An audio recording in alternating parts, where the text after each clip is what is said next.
Bismillahirrahmanirrahim. Assalamualaikum warahmatullahi wabarakatuh.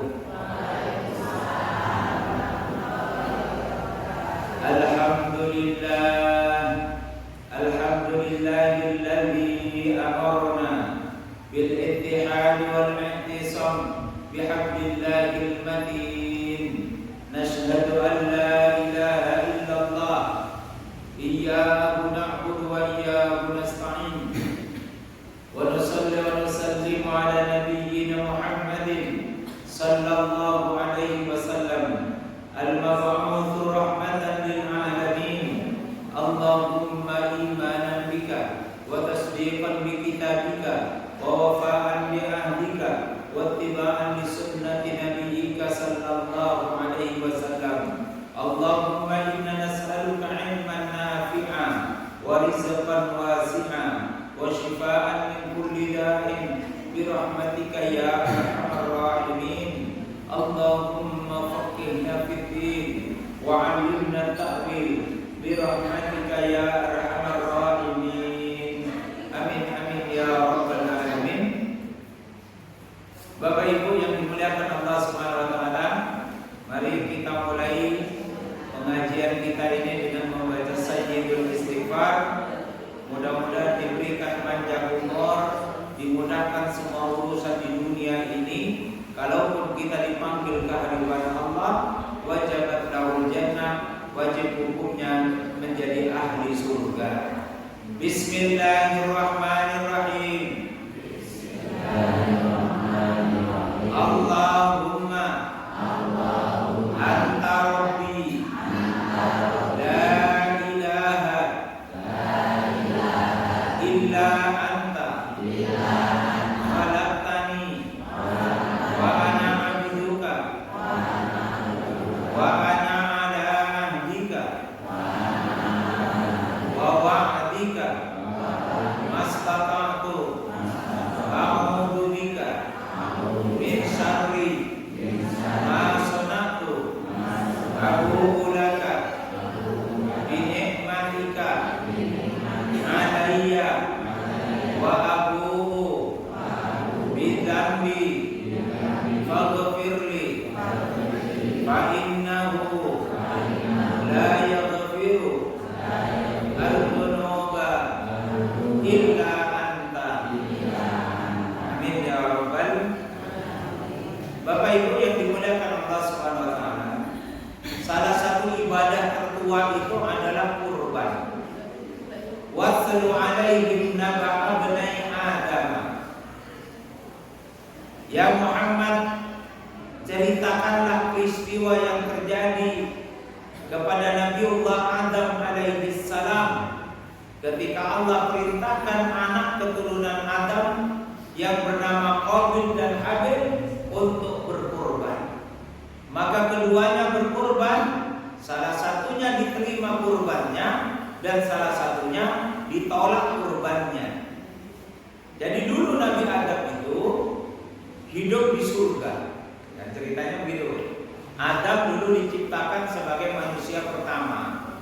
Adam itu laki-laki apa perempuan? Laki-laki. Berarti ketika Adam diciptakan perempuan belum ada. Jadi perempuan itu ada karena ceritanya Adam itu ketika disuruh tinggal di surga, dapat tempat tinggal yang enak, tempat tidur yang empuk, makanan yang lezat, minuman yang segar, semuanya serba ada. Tapi entah kenapa Adam itu tidak bahagia. Walaupun rumahnya lantai berapa? Rumahnya bagus, tempat tidurnya empuk, kendaraannya bagus, makanannya lezat, minumannya segar, tapi entah kenapa Adam itu tidak bahagia. Sehingga kegelisahan hati Adam itu disampaikan kepada Allah. Ya Allah, terima kasih Engkau sediakan makanan yang lezat, minuman yang segar, pemandangan yang indah, udara yang sejuk, tempat tidur yang empuk. Tetapi ketahuilah ya Allah, entah kenapa saya tidak bahagia. Ketika unek-unek di hatinya sudah disampaikan kepada Allah, maka Adam pun bisa tertidur dengan pulas. Jadi kalau ibu-ibu sedang stres bisa tidur apa enggak? Gak bisa. Stresnya dikeluarkan dulu baru dia bisa. Nah, ketika Adam itu tidur, kemudian sampai waktunya dia bangun, terperanjatlah Adam karena di sampingnya itu ada makhluk asing tidur. Dan ketika Nabiullah Adam alaihissalam bangun, makhluk asing itu pun juga bangun. Makhluk asing itu kira-kira siapa? Siti Hawa. Laki-laki apa perempuan? Perempuan. Berarti Hawa ada karena permintaan siapa? Bu? Jenengan ada karena permintaan siapa? Karena permintaan Adam. Maka ketika Adam memandang Hawa pada pandangan yang pertama, dia langsung mengajukan pertanyaan, man anti, siapa kamu? Maka kalau bertanya siapa kamu kan menjawab namanya siapa. Tetapi anehnya ketika Adam bertanya kepada makhluk asing tadi yang kemudian kita kenal sebagai Siti Hawa, man anti, siapa kamu? Entah kenapa pertanyaan Nabi Adam belum sempat dijawab. Siapa namanya? Berapa nomor teleponnya? Alamatnya di mana? Belum sempat. Tiba-tiba kegelisahan, keterasingan, ketidakbahagiaan di dalam hati Adam itu tiba-tiba sirna, berubah menjadi kebahagiaan yang luar biasa hebat. Padahal baru memandang loh.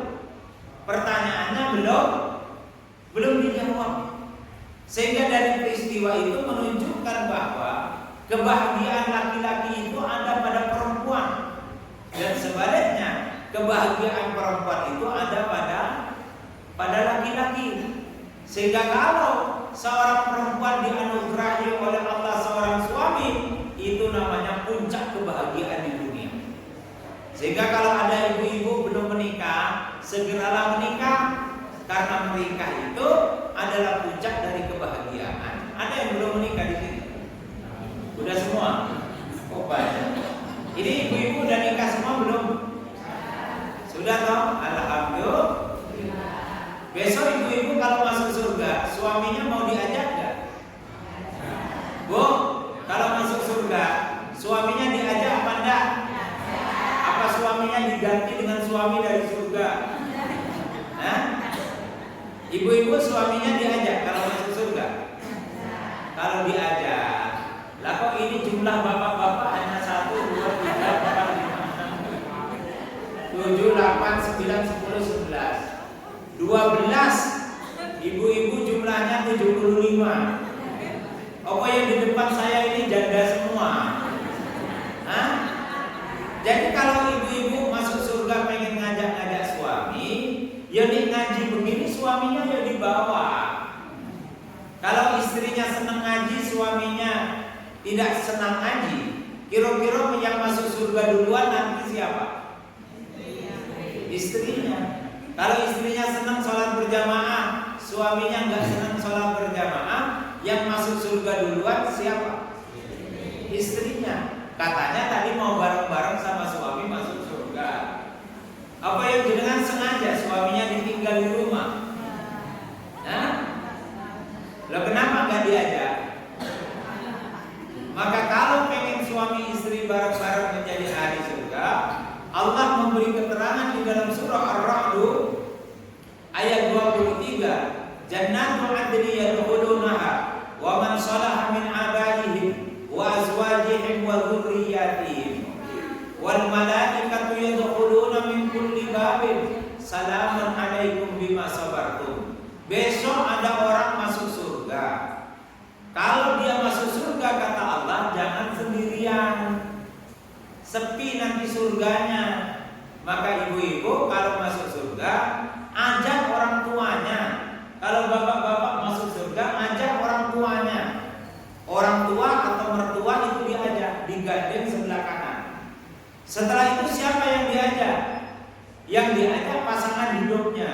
berarti suaminya atau istrinya. Setelah itu siapa? Anak-anak keturunannya suruh jajar di belakang. Sehingga kalau si ibu tadi atau si bapak tadi masuk surga membawa orang tuanya, istrinya, lalu anak-anak keturunannya, itu istimewa. Dia akan disambut oleh para malaikat dengan para malaikat mengatakan, "Salamun alaikum bima sabartum." Selamat, kalian satu keluarga besar menjadi ahli surga. Sini saya hantarkan, saya tuntun menuju surgamu. Kan istimewa, disambut oleh malaikat. Maka niat ibu-ibu masuk surga bareng suami itu udah bagus. Tapi kalau suaminya ditinggal, nah maka besok diajak ya, Bu, yang punya suami. Yang nggak punya suami jangan ajak suami tetangga, ajak suami sendiri. Bapak Ibu sekalian yang dimuliakan Allah Subhanahu wa taala, maka Adam merasa bahagia karena ada Siti Hawa. Sehingga singkat cerita, Hawa itu tergoda oleh iblis. Sehingga diberikan sanksi, diberikan ekor, diberikan hukuman oleh Allah dalam bentuk Adam dan Hawa diturunkan ke muka bumi. Maka Adam diturunkan oleh Allah ke muka bumi. Ada cerita Israiliyat mengatakan Adam diturunkan di India, lalu kemudian Hawa diturunkan di Jeddah. Kalau Bapak Ibu naik haji atau umroh, itu turunnya nanti di bandara Jeddah. Jadi Jeddah. Jeddah itu artinya nenek. Maka diberi nama Jeddah karena dulu konon Siti Hawa itu turunnya di Jeddah. Dan di situ juga ada kuburannya Siti Hawa. Ya saya tidak tahu dalamnya itu betul-betul Siti Hawa apa enggak, yuk kita tidak tahu. Tetapi konon ceritanya di situ ada tulisan makbarah atau kuburannya Siti Hawa. Mau takziah ke Siti Hawa kan? Nah kalau mau takziah itu ke Jeddah. Nah ketika Adam diturunkan di India, Hawa di Jeddah, maka berjalanlah Adam mencari kebahagiaan hatinya, yaitu Hawa. Sampailah Adam di Jabal Rahmah, sampailah juga Siti Hawa di Jabal Rahmah, bertemulah mereka berdua di Jabal Rahmah. Rupanya dunia itu luas, padahal mereka hanya berdua. Sehingga bingung, ya Allah, kalau kami berdua yang menempati bumi ini, apa yang tidak terlalu luas, dan kira-kira begitu. Maka kemudian oleh Allah Subhanahu wa taala disampaikan, fa'azallahuma asyaitanu anha fa'akhrajahuma mimma kana fi wa qulna bitu ba'dukum li ba'din adu. Nah ini yang penting. Wa lakum fil ardi mustaqarrun wa mata'un ilahi. Adam dan Hawa, jangan kalian merasa kesepian di muka bumi, karena oleh Allah sudah diberikan kepada kalian berdua mustaqarrun, tempat yang paling kokoh di dunia. Wa mata'un ilahi, dan bumi ini akan terus-menerus memberikan sumber makanan sampai hari kiamat, tidak akan berhenti. Jadi bumi ini dijanjikan oleh Allah akan memberikan sumber makanan sampai nanti hari kiamat. Nah, apa itu mustaqarrun? Mustaqarrun itu tempat yang kokoh. Lalu apa yang dimaksud dengan tempat yang kokoh? Apakah gua ataukah bunkernya Mbah Marijan di Gunung Merapi? Yang ketika Gunung Merapi ternyata yang masuk ke bunker ini pun ikut terbakar. Maka yang dikatakan oleh Allah sebagai mustaqarrun, tempat yang paling kokoh, itu ternyata adalah rahim. Rahim itu mustaqarrun, tempat yang paling kokoh. Pertanyaan saya, yang punya rahim itu laki-laki apa perempuan? Perempuan. Laki-laki seperti bapak-bapak ini tidak bisa punya keturunan ini. Benar atau tidak? Karena tidak punya rahim. Biar laki-laki punya rahim, caranya gimana? Biar laki-laki punya keturunan, caranya gimana? Meminjam rahim istrinya, ya kan? meminjam rahim istrinya, benar apa enggak? Sudah minjam rahim belum? Maka di dalam pernikahan itu, ketika seorang laki-laki melamar seorang perempuan, maka si perempuan itu berhak untuk meminta namanya mahar. Siapa yang menentukan mahar? Calon suami apa calon istri? Hah? Calon istri. Dulu ibu-ibu minta mahar apa sama calon suami? Bu, dulu jenengan minta apa sama calon suami? Hah? Seperangkat alat sholat. Padahal katanya fikih itu al-mahru kal-thamani fil bai'. Mahar itu seperti harga dalam jual beli. Yang menjual siapa? Istri, perempuan. Yang membeli siapa? Laki-laki. Berarti jenengan ngasih harga diri jenengan itu seperangkat alat sholat. Ini diuangkan itu berapa? Seperangkat alat sholat itu kalau diuangkan berapa? Ada 1 juta, 500, 300 ribu. Ya kira-kira 300 ribu. Berarti ibu-ibu ini harganya mau 300. Kira-kira terlalu mahal atau murah? Terlalu murah. Keliru dulu ngasih seperangkat alat sholat. Harusnya minta emas 50 gram. Itu caranya. Kalau calon suaminya nggak mampu ngasih mahar 50 gram, dia kan boleh nawar. Sebagaimana orang jual beli, kasih dulu harga yang tinggi, toh nanti ditawar. Dek, kalau 50 gram saya nggak punya, boleh nggak 10 gram? Yura iso mas, 10 gram. Aku minta 15 gram. Wes, jalan tengah dari 50 gram turun ke 15 gram. Tapi nggak ada ya, dek. Adanya mau 10 gram. Yura apa mas? Piye caranya? Ya wes ini wae. 10 gramnya tak bayar tunai, 5 gramnya tak bayar cicil. Boleh dicicil. Oh, jual beli pun boleh dicicil kok. Mahar juga boleh dicicil. Sehingga ketika nanti menikah, saya kawinkan dan nikahkan Fatimah binti Sulaiman dengan mas kawin 5 gram emas, 10 gram dibayar tunai dan 5 gram dibayar cicil. Mohon maaf, saya itu belum pernah mendengar loh orang ijab kabul itu bayar cicil. Padahal cicil itu boleh. Karena kalau dia itu mahar, itu harta milik istri yang tidak boleh diganggu siapapun, termasuk oleh suami. Itu harta spesial milik istri.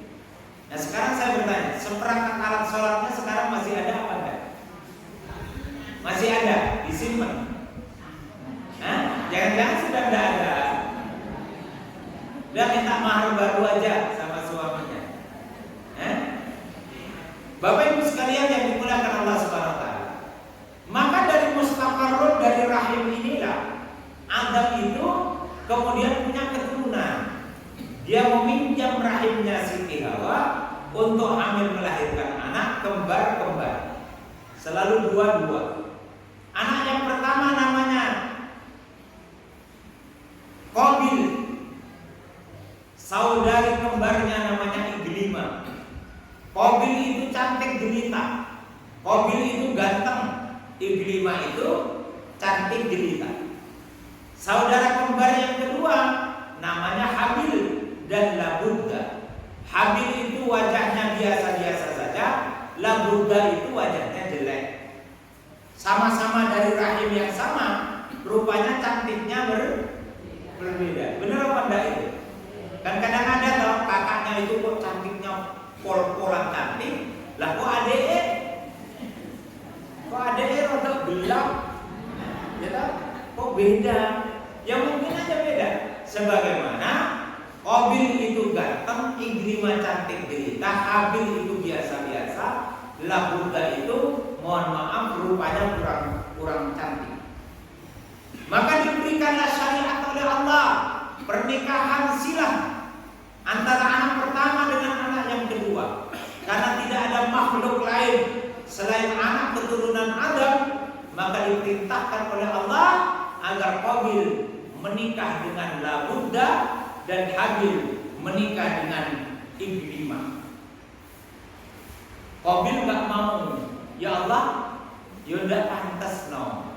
Nih saya yang ganteng mancung putih tinggi, kok nikah dengan Labudda yang pendek hitam jerawatan? Ya udah cocok. Akan lebih cocok kalau saya nikah dengan kembaran saya yang cantik jelita.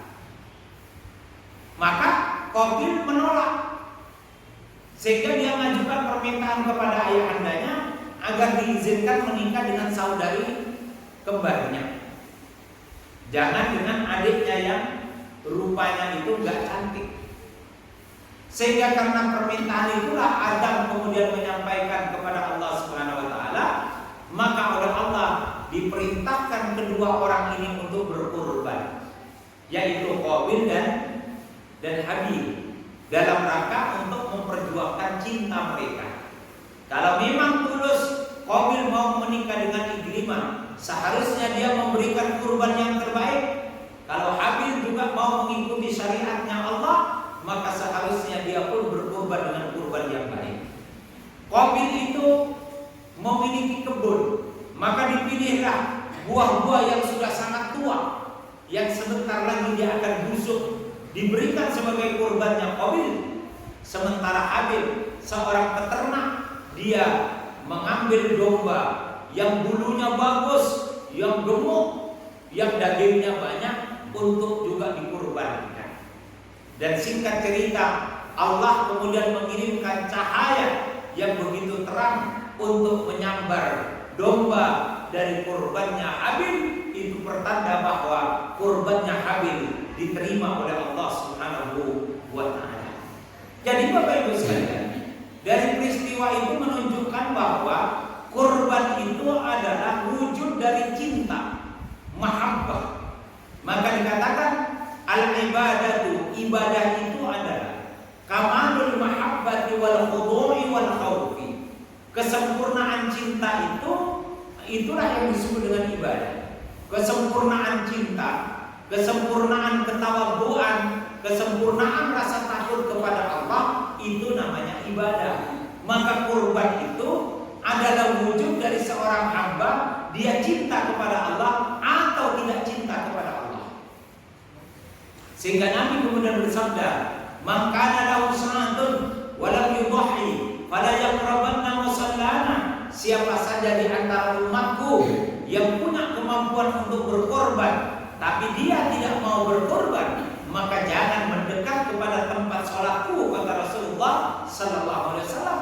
Maka orang yang mampu secara ekonomi untuk berkorban, tapi dia tidak mau berkorban, sama saja Rasulullah seakan-akan ingin mengatakan bahwa tempatnya adalah di neraka jahanam.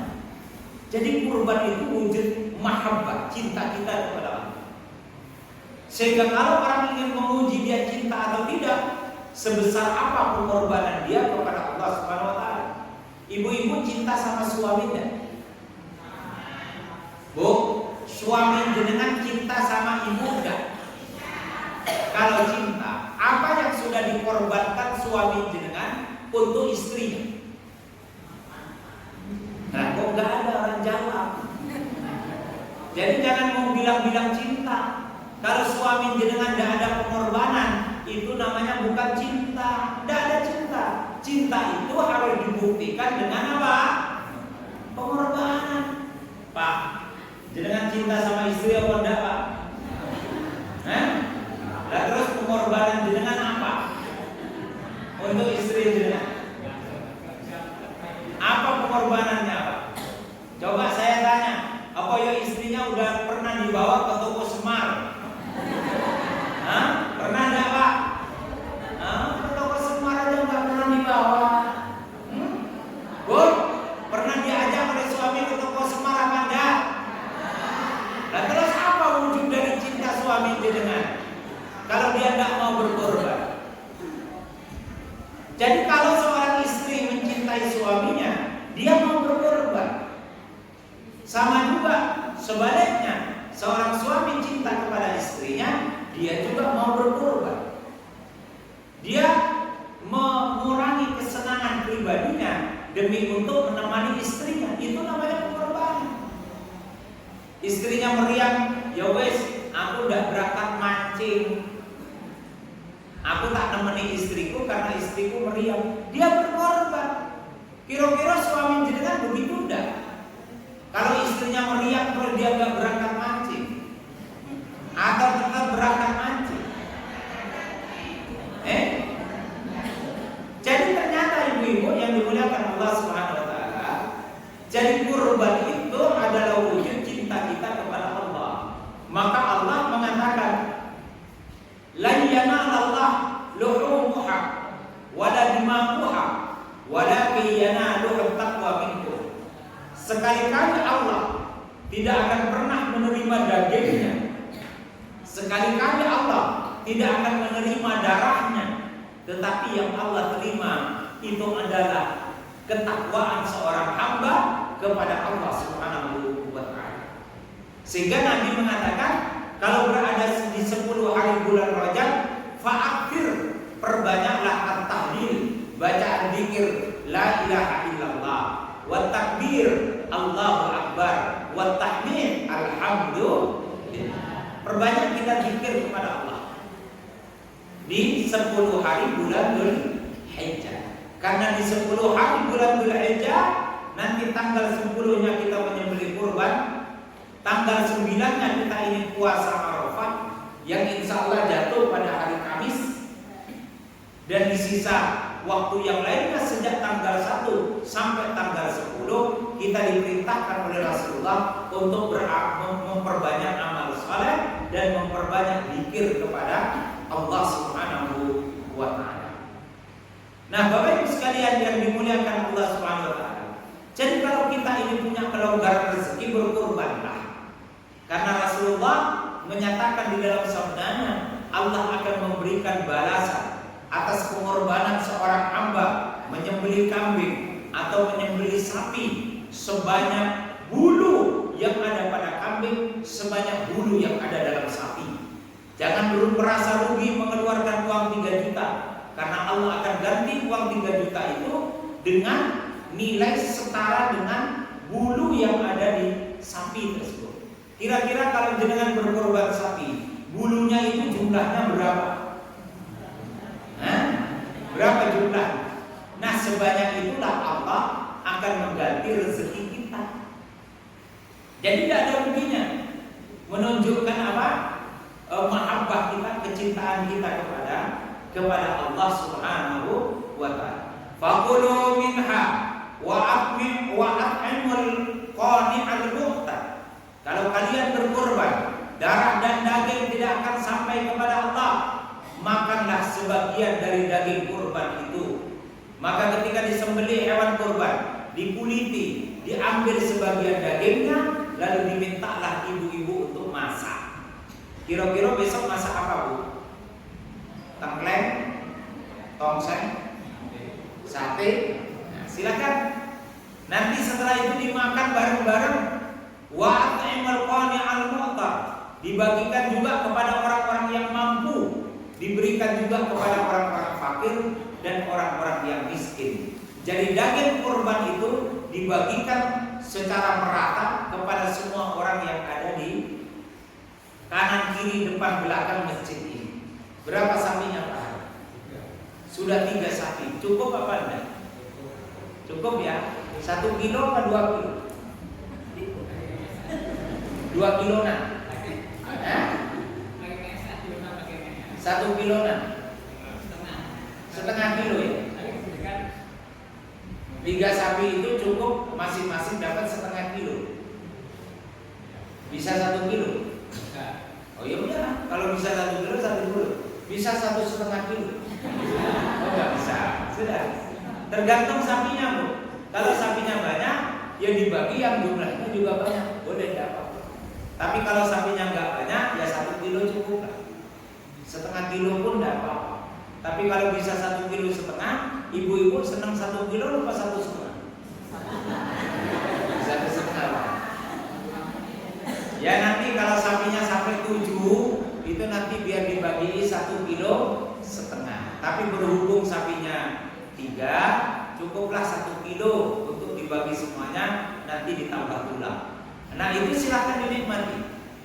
Nah Bapak Ibu sekalian yang dimuliakan Allah Subhanahu wa taala, yang paling penting yang perlu kami jelaskan bukan masalah daging dan darahnya. Kalau daging diterima ibu-ibu kan udah selesai loh. Bumbu kan udah siap, belum? Bisa disate, bisa ditongseng, bisa ditengkleng, bisa dirica-rica, bisa di apa lagi Bu? Nah silahkan saya sudah selesai. Tapi yang paling penting Bapak Ibu sekalian yang dimuliakan Allah Subhanahu wa taala, pada tanggal 9 Dzulhijjah itu orang melakukan wukuf di padang Arafah. Dan dikatakan al-hajju Arafah, puncak dari orang menunaikan ibadah haji itu adalah Arafah. Apa yang dijelaskan oleh Quran ketika kita ini berada di bulan-bulan haji, terutama 10 hari bulan Dzulhijjah sampai nanti kita menyembelih kurban, yang pertama adalah la rafata. Karena Rasulullah mengatakan begini, syahrani la yanqusani, ada 2 bulan yang pala orang tidak akan pernah dikurangi oleh Allah. Syahrul Ramadan wa syahrul Dzulhijjah, yaitu bulan Ramadan dan bulan Dzulhijjah. Maka Ramadan dengan bulan Dzulhijjah itu setara. Kalau dulu di bulan Ramadan sholat tarawih tiap hari, membaca Al-Quran tiap hari, memberikan takjil ke masjid tiap hari, adakah kebiasaan di bulan Ramadan itu masih tetap kita lestarikan di bulan Dzulqa'dah? Ibu-ibu sholat tarawih tiap malam masih sampai sekarang? Masih? Sholat tarawih sampai sekarang masih enggak? Bilang aja kalau enggak. Sehingga ibu-ibu tolong semangat ibadah di bulan Dzulqa'dah itu ditingkatkan. Ulaika lahum nasibum mimma kasabu wallahu sari'ul hisab. Setiap hamba akan ditetapkan kedudukannya oleh Allah atas perbuatannya, dan Allah mempercepat hisabnya. Kalau orang berbuat baik, dipercepat hisab kebaikannya oleh Allah. Kalau orang berbuat jahat, dipercepat hisab kejahatannya. Itu spesial di bulan Dzulhijjah. Maka diperintahkan oleh Al-Qur'anul Karim, surah Al-Baqarah ayat 197. Apa yang diperintahkan oleh Allah? Yang pertama, la rafata. Jangan bermaksiat dengan lisan. Ngerumpi jangan. Berbicara yang kasar jangan. Namanya syaitan. Berbicara bohong, adu domba jangan. Namanya qadzaf. Mengadu domba namanya namimah. Jangan berbuat dosa dengan lisan, karena Allah akan mempercepat hisab adabnya kepada orang yang bermaksiat dengan lisan. Ibu-ibu, kalau beda pendapat dengan suami, yang cepat ngegas suami atau istri? Nih istri ngegas, suaranya kenceng apa enggak? Maka mulai berhenti, kendalikan, jangan sampai bermaksiat dengan lisan. Yang kedua, wala fusuk, jangan berbuat dosa. Karena setiap perbuatan dosa akan dicepatkan hisab keburukannya oleh Allah Subhanahu wa taala. Wala jidal, jangan berbantah-bantah yang menimbulkan munculnya emosi dan kemarahan. Itu namanya jidal. Kalau ibu-ibu beda pendapat dengan suami, sudah mulai ngegas, asam lambungnya udah mulai naik, berhenti. Karena sudah jatuh kepada perbuatan apa? Jidal. Wa ma taf'alu min khairin ya'lamu Allah. Tapi sebaliknya, di bulan-bulan haji perbanyaklah perbuatan baik, karena setiap perbuatan baik pasti diketahui oleh Allah dan akan dihisab dengan kebaikan juga. Wa tazawwadu fa inna khairaz zadi taqwa, dan bawalah takwa itu kemana-mana agar kalian terjaga dari godaan setan yang terkutuk. Itu berapa tadi? La rafata, la fusuq, wa la jidal, wa ma taf'alu min khairin ya'lamu Allah. Yang kelima, wa tazawwadu fa inna khairaz zadi taqwa. Yang keenam, ini yang penting, ini yang paling penting. Tsumma afidu min haitsu afadhan nasu wastaghfirullah. Wahai para jamaah haji, ketika kalian bertolak dari tempat kalian bertolak, banyak-banyaklah kalian membaca istighfar kepada Allah Subhanahu wa taala.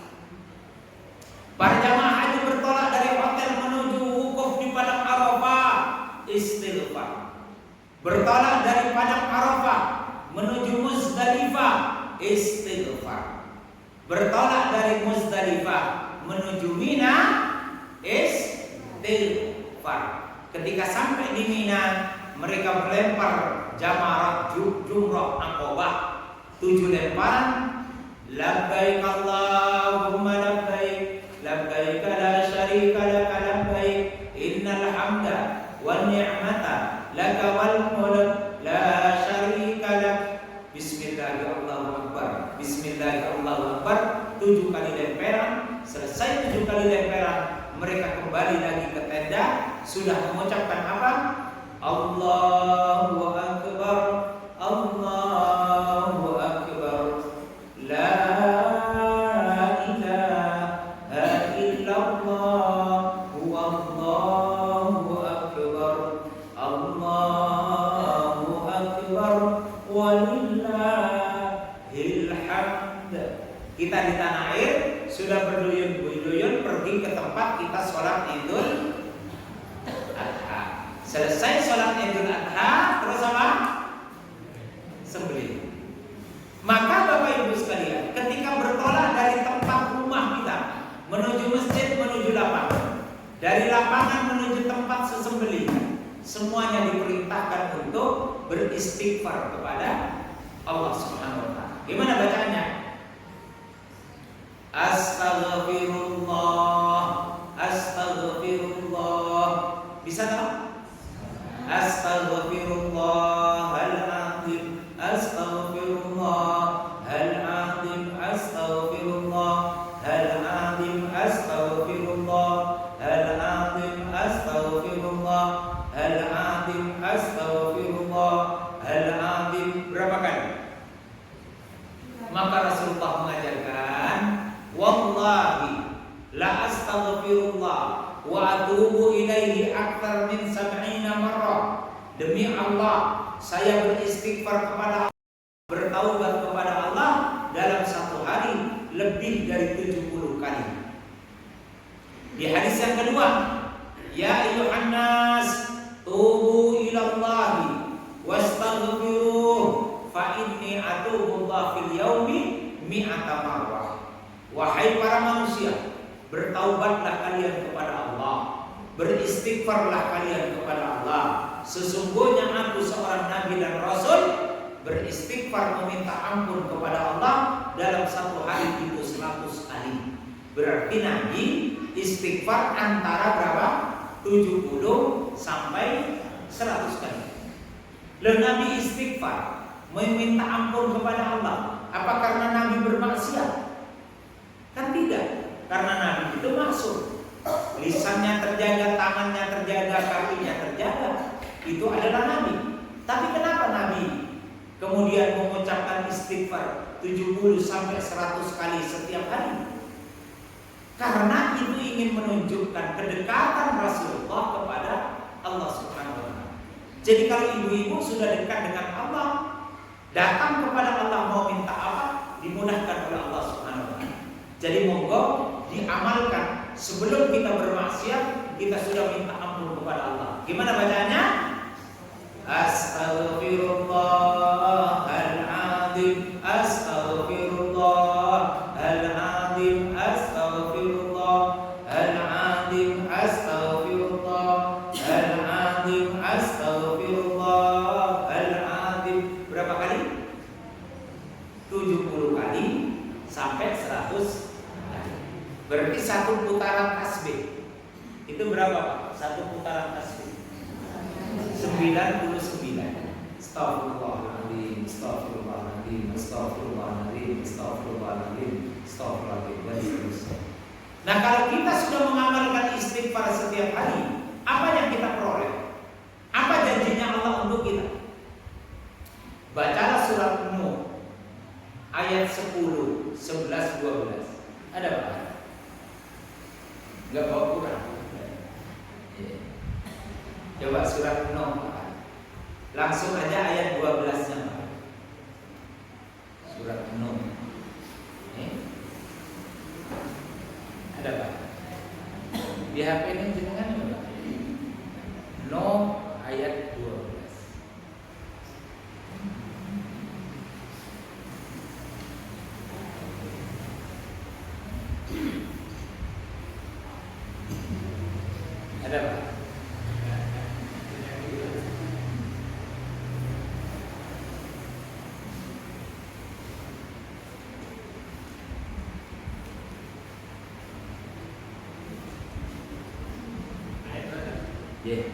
Ayat 12. Apa awalnya? Wa yumditkum benar.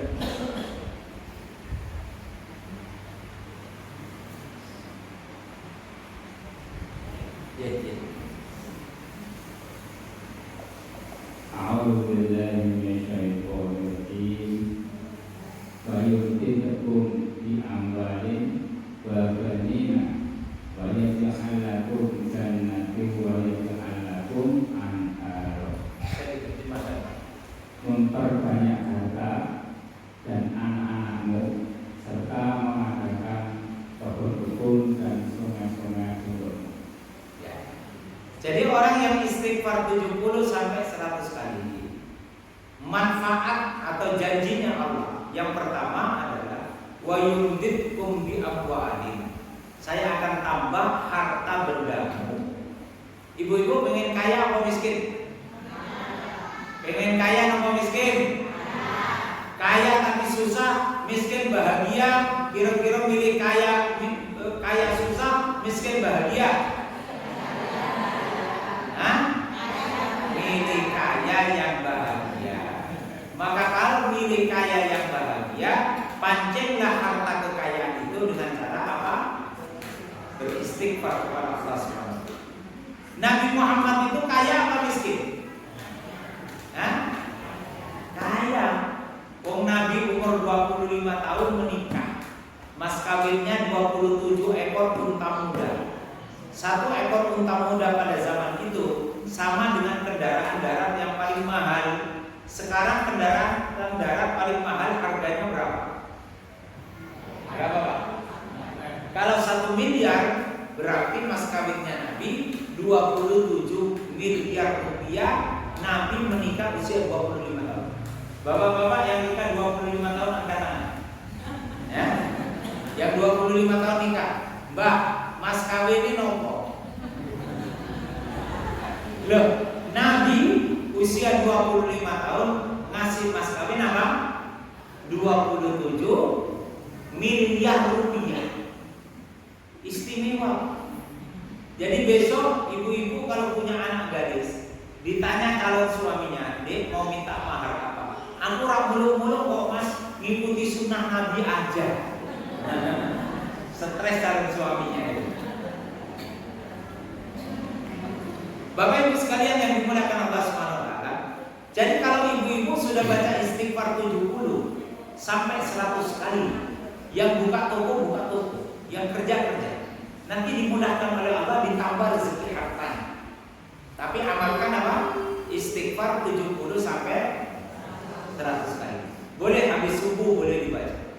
Waktu doa pun Astaghfirullahaladzim, Astaghfirullahaladzim, Astaghfirullahaladzim, Astaghfirullahaladzim, Astaghfirullahaladzim, Astaghfirullahaladzim, Astaghfirullahaladzim, Astaghfirullah, dan seterusnya sampai 70 sampai 100. Yang kedua apa? Wabanina, dimudahkan punya keturunan. Ibu-ibu masih pengen hamil enggak? Bu? Masih pengen hamil enggak? Kenapa tidak? Udah tua umur berapa, Bu? Bu? Umur berapa jenengan? 58. Terus mana lagi yang enggak mau hamil? Jenengan berapa, Bu? 58 kok tua. Yo belum dong. Jenengan berapa, Bu? Jenengan 66. Yo belum tua. Saya kasih tahu, Bu. Istrinya Nabi Ibrahim itu namanya Sarah. Tahu ibu-ibu? Sarah itu hamil umur berapa? Sarah itu hamil umur 9 tahun. Jadi kalau jenengan 58 mau hamil masih bisa. Masalahnya mau apa enggak? Kalau masalahnya bisa enggak bisa, saya katakan bisa. Buktinya Sarah usia 96 tahun hamil. Enggak percaya? Ayo kita buktikan. Hah? Saya kasih amalannya. Yang umur 66, 58, tapi suami ada loh. Suami ada, Bu. Masih pengen hamil masih? Hah? Nah, kalau enggak mau hamil lagi, ya enggak apa-apa. Tapi jangan bilang tidak bisa. Bisa masih. Kalau enggak percaya, ayo kita buktikan. Diamalkan ini amalan 1. Tiap hari bikin 70 sampai 100. 2. Makan makanan yang sehat. Ya, makan yang sehat. Yang ketiga, periksa ke dokter. Itu jenengan 2 bulan sudah langsung isi. Tapi kata Allah kepada Nabi Ibrahim, kalau nanti istrimu hamil, kamu jangan ngomong-ngomong. Jadi ibu yang 58 tahun nanti hamil jangan ngomong-ngomong, diem aja. Karena kalau ngomong-ngomong nanti gempar tuh kampung ini. Ya dong? Bisa jadi banyak wartawan yang datang itu mewawancarai wartawan TV One, nanti direkam bahwa ada nenek-nenek usia 66 tahun hamil. Malah stres. Jadi kalau pertanyaannya bisa tidak bisa? Bisa. Masalahnya mau apa tidak mau? Kalau nggak mau, ya sudah, tidak apa-apa. Ya saya juga tidak menyarankan. Tetapi orang yang banyak istighfar kepada Allah dimudahkan punya keturunan. Jadi kalau ibu-ibu punya tetangga, punya anak, sulit punya keturunan, ajak suami istri itu beristighfar 70 kali sampai 100. Yang ketiga, wa yaj'al lakum jannatin. Allah akan kasih kebun-kebun yang subur, hasil panen melimpah. Itu istighfar. Jadi kalau ada petani di sini, ada yang punya kebun di sini, tolong ketika akan bertani baca istighfar untuk pertaniannya 70 sampai 100 kali. Dan yang ketiga yang terakhir, dan Allah akan berikan sumber-sumber mata air. Bapak Ibu sekalian, saya kira sampai di sini saya menyampaikan. Kalau ada pertanyaan kami persilahkan. Kami kembalikan kepada Ustaz Hartanto, kepada beliau kami persilahkan. Terima kasih. Monggo Bapak Ibu kalau ada pertanyaan silakan untuk tangan.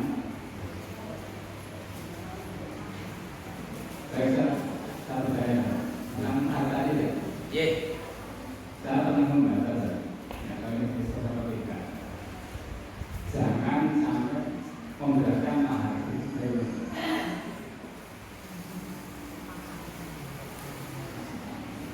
Bapak Ibu sekalian, kan mahar itu seperti harga dalam jual beli. Apa bedanya? Kalau jual beli itu tidak memandang siapa yang membeli, ya harganya segini. Tapi kalau mahar itu beda, tergantung yang datang. Kalau yang datang itu orang kaya raya, minta mahar yang tinggi. Kalau yang datang itu naik sepeda ontel, ya maharnya menyesuaikan. Itu seperti orang jual kelapa di pinggir jalan. Kalau orang naik sepeda ontel mau beli kepala, Pak, berapa harganya? 10.000. Lalu yang kedua datang naik sepeda motor, kelapanya berapa? 15.000. Terus yang ketiga orang naik mobil mau beli kelapa, terus jawabnya berapa? 25.000. Jadi disesuaikan yang datang. Jadi kalau yang datang itu orang kaya raya, tentukan mahar yang tinggi. Jadi intinya mahar itu ditetapkan sampai pada si calon suami itu bisa membayar. Jadi benar kata Pak Hartanto, jangan memberatkan. Tetapi bukan berarti tidak boleh tinggi. Lah kalau suaminya calon suami kaya raya gimana? Ibu-ibu kalau suruh milih, ada 2 orang melamar putri jenengan. Yang pertama hafal Al-Quran, yang kedua juga hafal Al-Quran. Tapi yang pertama kaya raya, tajir, Yang kedua itu miskin. Kira-kira yang dipilih yang mana? Yang tajir, Pak. Nah, kalau ngerti, kalau menantunya itu tajir, nanti anaknya minta mahar yang tinggi tidak apa-apa. Wong dia orang kaya. Nah, apa keistimewaannya mahar itu? Karena mahar itu jadi harta milik istri, eksklusif, tidak boleh diganggu-gugat oleh siapapun. Sehingga kalau jenengan pakai cincin mahar, itu cincin milik pribadi jenengan, tidak boleh dipakai gonogini, tidak boleh. Diminta suami tidak boleh, kecuali jenengan ridho ya. Nah itu mahar. Jadi kalau bisa minta mahar itu yang gede. Kalau dibilang laki-laki matre, perempuan matre gimana? Ya Allah, memang perempuan itu harus matre.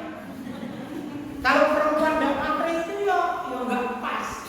Saya tanya ibu-ibu, Bu, kalau ditawari nafkah oleh suami, Dek, kamu mau minta nafkah per bulan 2 juta apa 2,5 juta? Jenengan milih apa? 2,5. 2,5 apa 3,5 juta? 3,5 juta. Minta 3,5 atau 5 juta? 5 juta. Matre semua. Ya memang perempuan itu harus matre. Walaupun pada saat yang sama ketika sudah punya suami, ketika akan membelanjakan harta ya dia harus hemat. Kalau ada perempuan tidak senang duit yo bukan perempuan namanya. Sak solehahnya perempuan kalau ditawari uang ya tetap senang.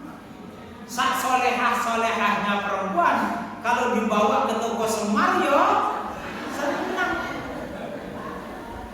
Ya Pak, kalau mau membahagiakan istri gampang, bawa aja ke toko semar.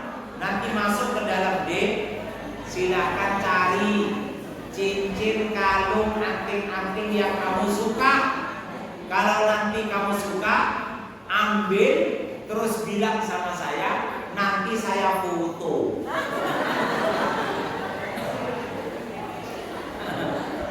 Lah ya kan? Nanti ditengok dilihat, nanti suaminya sebelah samping kanan samping kiri, Dek, ayo senyum, foto. Terus nanti pulang bilang, Dek, sesok nih ada rezeki kita ambil yo. Kamu ada Pak? Ya nih, ke toko semar langsung beli yo boros tuh Pak. Iso belanja sebulan nanti nggak bisa beli Pak. Jadi kira-kira seperti itu ya. Mahar niku ngikuti yang datang. Kalau yang datang orang kaya, silahkan tetapkan mahar yang tinggi. Tapi kalau yang datang orang miskin, sesuaikan dengan orang itu. Gitu ya. Ada yang lain? Ibu-ibu yang udah menikah dengan suami jangan terus minta mahar tambahan. Nanti malah perang. Cukup ya? A'udzubillahi minasyaitonir rajim. Bismillahirrahmanirrahim. Hamdan syakirin hamdan na'imin hamdan yuwaffi ni'amahu wa yukafi mazidah. Rabbana lakal hamdu kama yanbaghi li jalali wajhikal karim wa 'azimi sultanik bi rahmatika ya arhamar rahimin. Allahumma inna nas'aluka ridhaka wal jannah wa na'udzubika min sakhatika wan nar bi rahmatika ya arhamar rahimin. Allahumma rabbana atina fid dunya hasanah wa fil akhirati hasanah wa qina adzabannar wa qina adzabannar wa qina adzabannar wa adkhilnal jannata ma'al abrar ya aziz ya ghaffar bi rahmatika ya arhamar rahimin. Subhana rabbika rabbil izzati amma yasifun wa salamun 'alal mursalin walhamdulillahi rabbil alamin. Amin amin ya rabbal alamin. Demikian yang bisa kami sampaikan, kurang lebihnya mohon maaf. Billahi taufiq wal hidayah. Wassalamu